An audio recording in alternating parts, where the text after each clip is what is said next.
ইসলামের নামে সমাজে বিশৃঙ্খলা চলছে এখনো।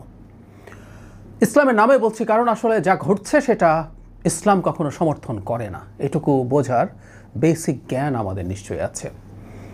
বাউলদেরকে নিয়ে একটা ঘটনা ঘটছে, আমরা খেয়াল করেছি কিছুদিন আগে যারা বাবুল সরকারের বিরুদ্ধে ধর্মদ্রোহিতার অভিযোগ আনা হয়েছে, সেটা নিয়ে মামলা হয়েছে, তিনি গ্রেফতার হয়েছেন। তার এই সিদ্ধান্ত আদালত নিক তিনি সেটা করেছেন নাকি করেননি। কিন্তু সেটাকে কেন্দ্র করে যখন কিছু মানুষ প্রতিবাদ করে, আমাদের সমাজে এটা হয় যে এই প্রতিবাদ করা যায়, কাউকে গ্রেফতার করা হলে তার অনুসারীরা, সেটা রাজনৈতিক হোক বা অন্য কোনো ক্ষেত্রে হোক, মানববন্ধন করেন, মিছিল করেন, এগুলো আমাদের খুবই ট্রেন্ড, সেগুলোর হামলা এবং সেটা চলছে এখনও। আরেকটা ঘটনা ঘটেছে, ঢাকার একজন বিএনপি নমিনেটেড ক্যান্ডিডেট সানজিদা ইসলাম তুলির বিরুদ্ধে এবার একইভাবে ধর্মীয় অনুভূতিতে আঘাতের মামলা হয়েছে।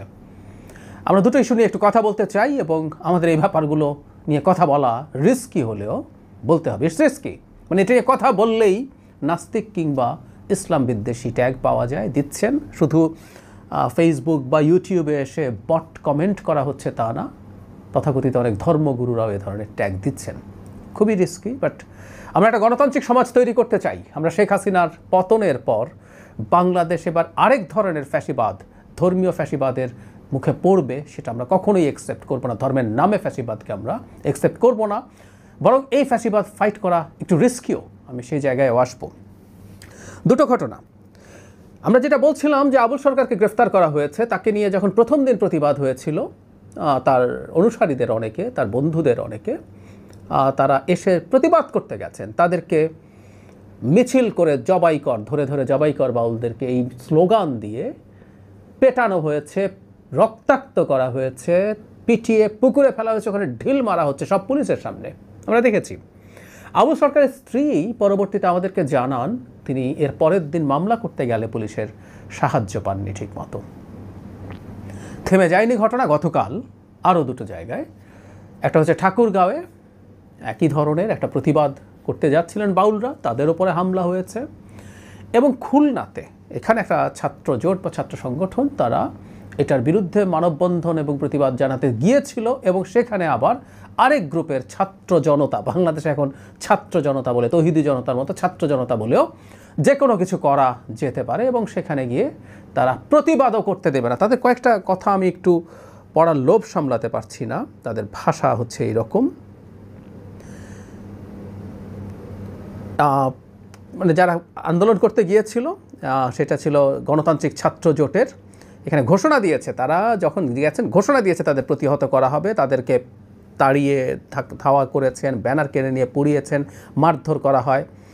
বাউলদের পক্ষে কেউ দাঁড়ালে তাদের প্রতিহত করার হুঁশিয়ারি দেওয়া হয়, নাস্তিকদের জায়গায় খুলনা হবে না বলে স্লোগান দেন কেউ কেউ, এই হচ্ছে তাদের স্লোগান। এই যে বলছিলাম, বাউলদের অধিকার নিয়ে যখন কেউ কথা বলতে যাবেন তিনি নাস্তিক। বাংলাদেশে একজন মুসলিমকে নাস্তিক ট্যাগ দেওয়া ভীষণ ঝুঁকিপূর্ণ তার জন্য। কিন্তু মুসলিমকে নাস্তিক বলা মানে হচ্ছে তাকে মুরতাদ ঘোষণা করা হচ্ছে, এবং কেউ কেউ মনে করেন মুরতাদদেরকে মেরে ফেলা যায়, তাদেরকে হত্যাযজ্ঞ করে তোলা হয়, সেই চেষ্টা চলছে।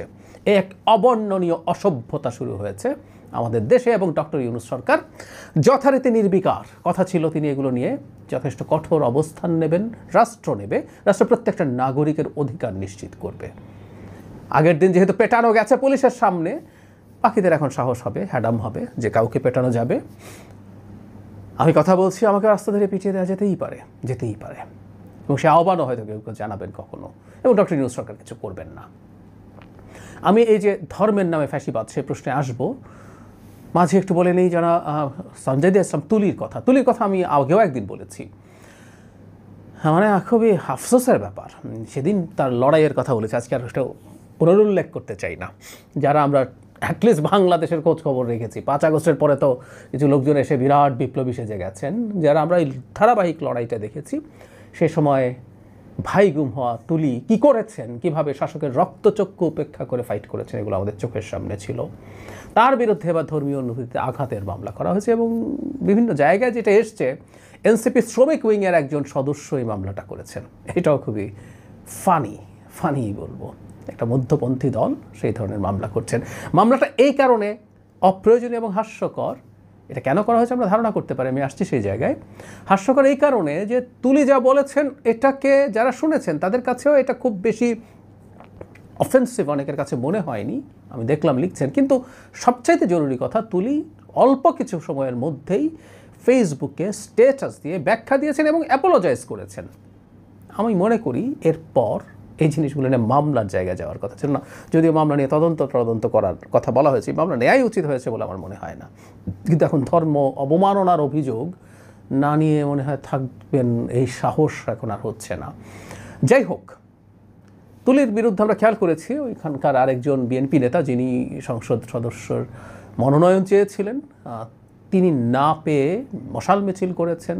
এ ধারণা করা হয় মশাল মিছিলতে তার নামে হয়েছে, তা না, মশাল মিছিল হয়েছে তুলির বিরুদ্ধে একাধিকবার। ফলে এই ধারণা করার কারণ আছে যিনি মনোনয়ন চেয়েছেন কিন্তু পাননি, তিনি এই কাজগুলো করেছেন। এই মামলাটাকেও আমরা এটার সাথে রিলেট করতে পারি। আর আমরা খেয়াল করব ওখানে জামাতের একজন এক অর্থে খুব হেভিওয়েট, মানে উনি জামাতের বড় পদে আছেন তা না, জামাত নির্বাচিত হয়ে আসুক এরকম চাওয়া একজন মানুষ, ব্যারিস্টার আরমান, ওখানে ফাইট করছেন। সো এখানে পুরো এগুলো এর সাথে এক ধরনের যোগসাজশ বা এক ধরনের যোগাযোগ থাকতেই পারে। তুলিকে যদি পরাজিত করা যায়, তিনি যেহেতু রাজনীতি করেননি, এত রকম চাপে তাকে ফেলে তাকে দুর্বল করার চেষ্টা হতে পারে। আমি দুটো ঘটনা একসাথে, এই যে হামলা এবং এটাকে একসাথে করলাম, কারণ বাংলাদেশে এখন ধর্ম নিয়ে কিছু যদি বলা হয়, কিছু যদি করা হয়, ঝুঁকিটা এটা দাঁড়াচ্ছে এর পক্ষে বলার, মানে যে মানুষগুলোর ওপরে ধর্মের নামে অন্যায় করা হচ্ছে তাদের পক্ষে বলার মানুষ কমে গেছে। রাজনৈতিক দলগুলো অনেক ক্ষেত্রে অবস্থান নিতে সাহস করে উঠতে পারছে না, তাদের ভোটের রাজনীতি আছে। আমরা এই প্রশ্ন করব, আসলে ভোটের রাজনীতি থাকলেও তারা এটা করবেন কি করবেন না, যে এমনকি যে দলগুলো ইসলামের নামে রাজনীতি করেন, আমরা কারো স্টেটমেন্ট কিন্তু দেখি নাই, কেউ বলেননি যে বাউল প্রতিবাদ করতে এসছে তাকে তুমি পেটাতে পারো না, প্লেন অ্যান্ড সিম্পল। এই কথা বলতে ইসলামী দলগুলোর কেন বাধবে? আমি আবারও বলছি, আবুল সরকারের বক্তব্য নিয়ে যদি অভিযোগ থাকে তারা তার বিচার চাওয়া ইত্যাদি বিবৃতি তারা দিতে পারেন, কিন্তু এই হামলার ব্যাপারে কেন এমনকি ইসলামী দলগুলো প্রতিবাদ জানাচ্ছে না? আমরা বিএনপিকে দেখেছি, বিএনপি মহাসচিব এটা নিয়ে প্রতিবাদ জানিয়েছেন, কথা বলেছেন, হুইচ ইজ রাইট, আর অন্য দলগুলো বলছে না। একটা কথা মনে রাখবো, হাসিনার ফ্যাসিবাদকে ফাইট করা সহজ ছিল এক অর্থে, আমরা মন খুলে বলতে পেরেছি, দ্ব্যর্থহীন ভাষায় বলতে পেরেছি। কিন্তু যখন একটা ফ্যাসিবাদী মানসিকতা দেখা যায় ইসলামের নামে, তখন এই ঝুঁকি থাকে, ঝুঁকি না বিপদ তৈরি হয়, যে কেউ ট্যাগ করে নাস্তিক বানিয়ে দেবে, যে কেউ ট্যাগ করে ইসলাম বিদ্বেষী বানিয়ে দেবে, এবং এই ঝুঁকি অনেকে নিতে চাইছেন না। এটা সত্যিকার অর্থেই খুব বড় ঝুঁকিপূর্ণ ব্যাপার হয়ে দাঁড়িয়েছে বাংলাদেশে।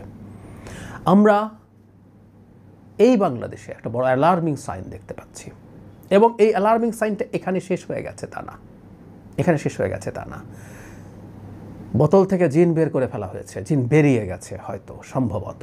ফলে সামনে কি হবে এটাও আসলে একটা খুব গুরুত্বপূর্ণ প্রশ্ন হিসেবে আমাদের সামনে হাজির হচ্ছে। ফলে আমরা এখনই যদি এটা ফাইট না করি, আমরা যদি ভয় পেয়ে বসে থাকি, আমরা যদি এটার বিরুদ্ধে কথা না বলি, আমরা বিপদ ডেকে আনছি। আজকে তুলির বিরুদ্ধে মামলা হয়েছে, একসময় জামাতের বিরুদ্ধে একই ধরনের মামলা হয়েছে। এগুলো ভালো জিনিস না, এগুলো খুবই খারাপ জিনিস। আমরা তখন এগুলোর বিরুদ্ধে কথা বলেছি, কিন্তু এখন যেহেতু কারো কারো পক্ষে যাচ্ছে তারা আর কথা বলছেন না। খুবই অন্যায় আচরণ, খুবই ভুল আচরণ। এভাবেই আসলে ফ্যাসিবাদ ভেতরে ঢুকতে থাকে। শেখ হাসিনার পর আরেকটা পাল্টা ফ্যাসিবাদ বাংলাদেশে মাথাচাড়া দিতে পারে, ঝুঁকি আমাদের মধ্যে ছিল। কারণ একটা দীর্ঘ ফ্যাসিবাদী এবং একটা সময় এসে মাফিয়া সরকার যখন ক্ষমতায় থাকে, তখন আমাদের গণতান্ত্রিক মানসিকতা, মূল্যবোধ ওগুলো নষ্ট হয়। আমরা আমাদের অজান্তেই খানিকটা ফ্যাসিবাদী হয়ে উঠি, বা অনেক ফ্যাসিবাদী হয়ে উঠি। আমরা শেখ হাসিনাকে সরাতে চাই আসলে তার জায়গায় আমার ফ্যাসিবাদী মানসিকতাটাকে অ্যাস্টাবলিশ করার জন্য।